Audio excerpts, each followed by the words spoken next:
know why I always put my hand up here like there's a wind in my apartment or something. Protecting it from the invisible wind.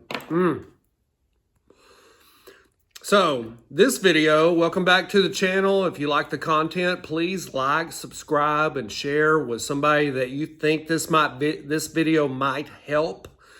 Also, if you don't like the content, you're still welcome to dislike it and share it. And it helps with the algorithm. The more you watch it, the more you dislike it, the more you share it with other people.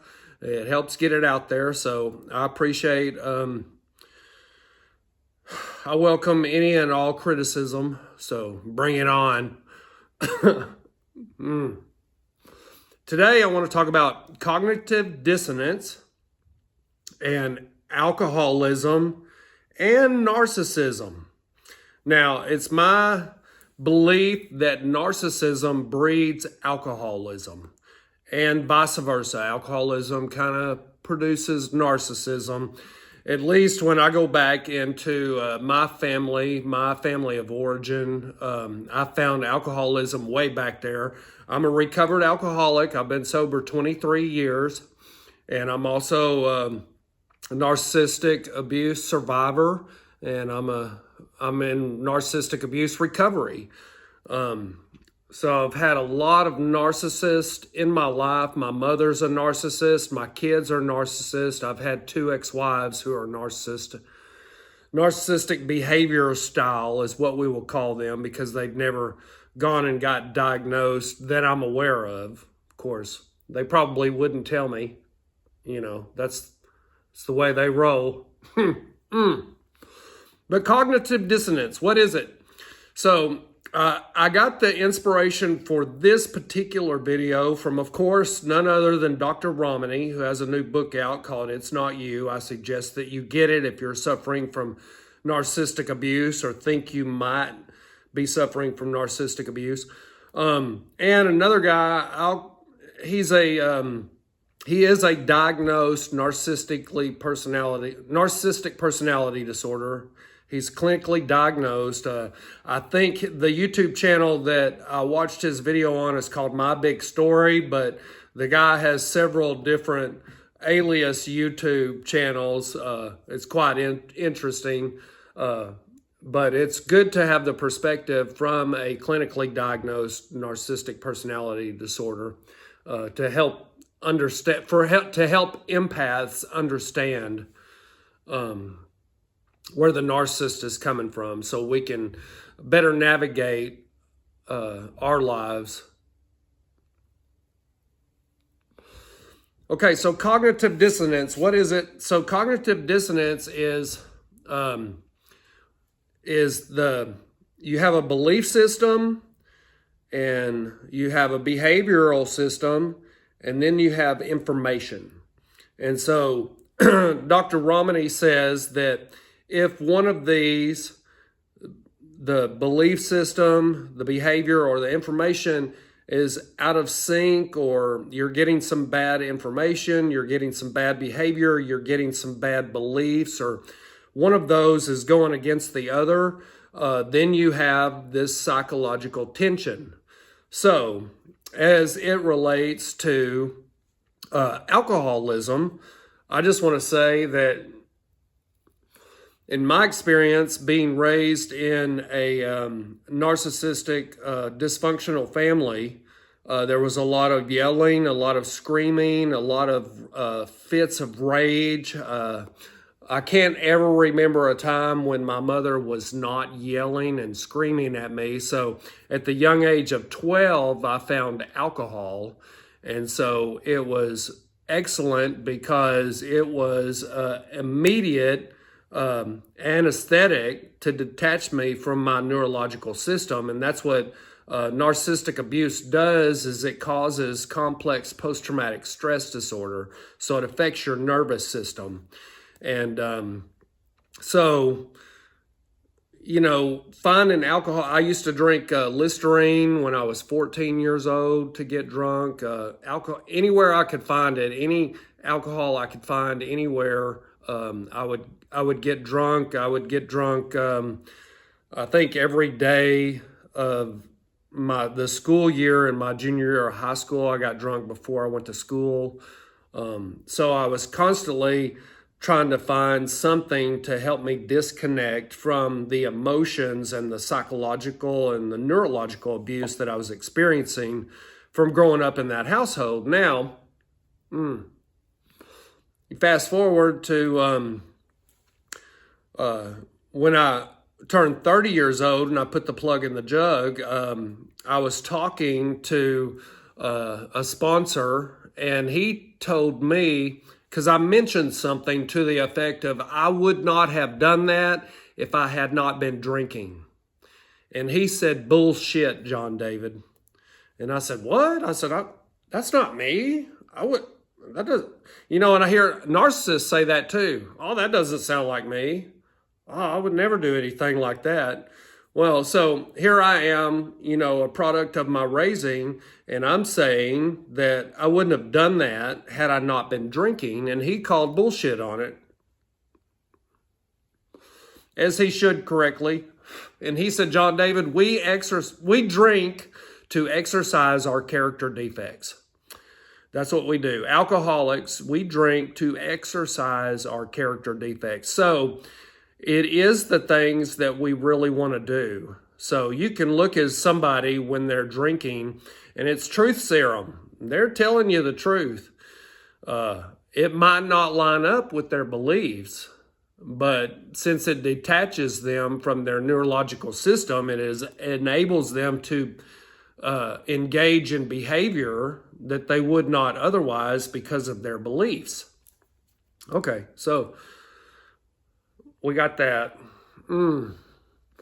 So now comes in the narcissism. So here's what happens is, it took me years of sobriety before I realized that I was attracted to narcissistic people, because I'm an empath, and I care, and I can sympathize and empathize with other human beings and their trials and their difficulties. Narcissists cannot. And so I can tell you that my sobriety is a threat to my parents, and it is also a threat to my children. Neither one of them like the fact that I'm sober. They would really like it if I was not sober and I was getting drunk, because that would put the narcissist in a dominant position above me. And since I'm sober, I can see the truth, and I can call a spade, and I can see it for what it is, and I can call bullshit when I see bullshit. Narcissists don't like that. So the narcissism, so what happens is when you get sober, when I got sober, I had trouble with the behaviors, because the behaviors were still there, and they did not line up with my belief system. So it changed the information that I was getting. So my story goes is, the more I drank, the more I went to church, and the more I went to church, the more I drank. And so it was kind of like this.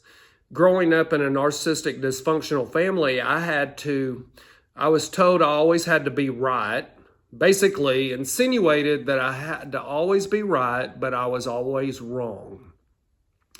And so it's a very conflicting, I heard messages like, you're the oldest, you're supposed to know better. Well, why is that? Is that written down in the parenting manual somewhere, that I'm the oldest and I'm supposed to know better?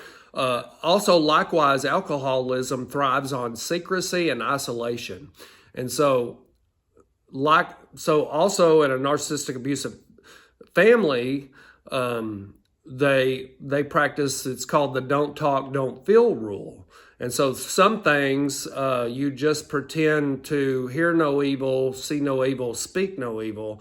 Some things, it's the elephant in the room, if you will. It's there, but nobody wants to say it. And It's kind of like a cult leader. You don't disagree with the cult leader. Whatever the cult leader says, everybody has to go along with it, or there is a price to pay. And so that's how the narcissist, so that's how one thing leads to another. And you get this cognitive dissonance because you've got this belief system that tells you how you should behave, although instinctively, the way that you want to behave goes against your belief system.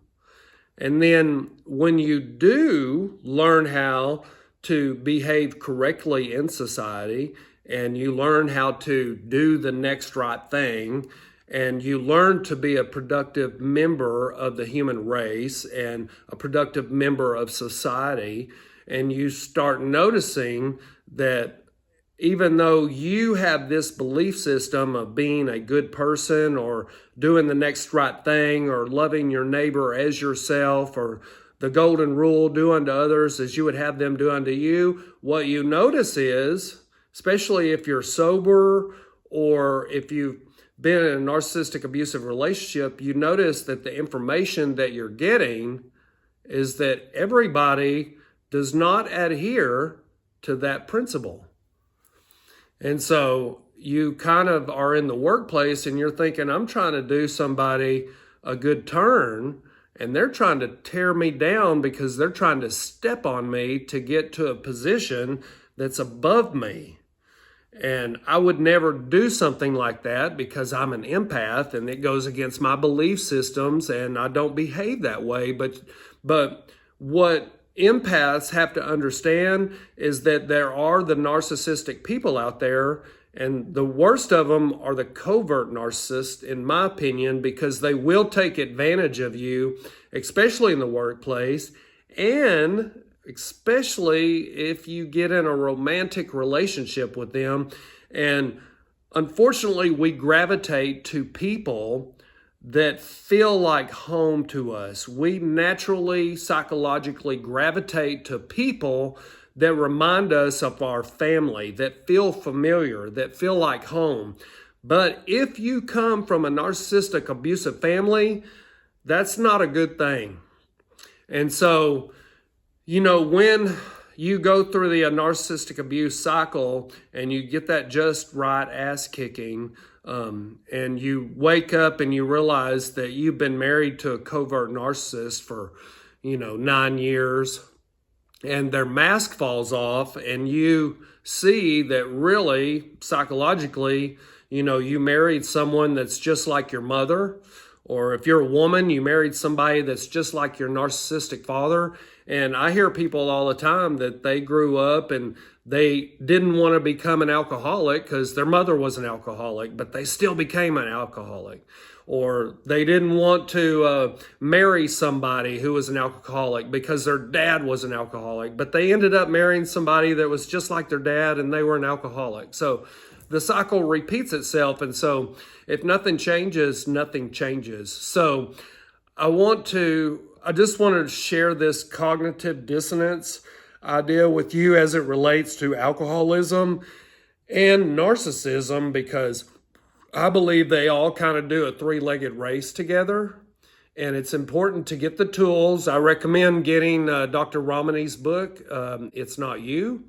I recommend looking at, there is a growing worldwide community on YouTube of narcissistic abuse recovery.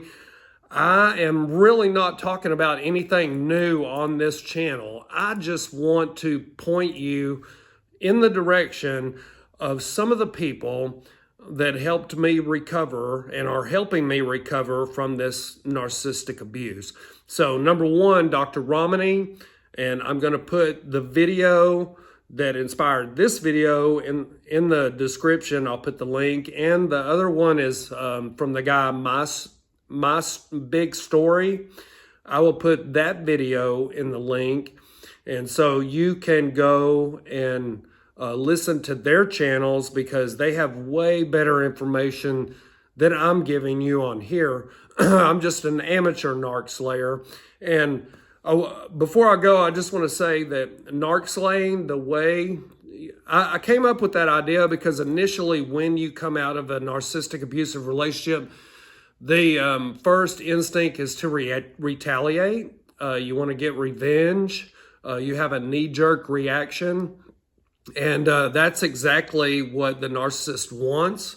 They want you to react. They want to evoke emotion from you. And the best way to slay the narc is to not give them the satisfaction of any emotional reaction whatsoever in any shape, form, or facet. You go on to live your life and you become healthy mentally, emotionally, and spiritually. That is how you slay the narc. Thanks for listening. Please like, subscribe, and share. And I appreciate all the support that you're giving me on this channel. It means so much to me.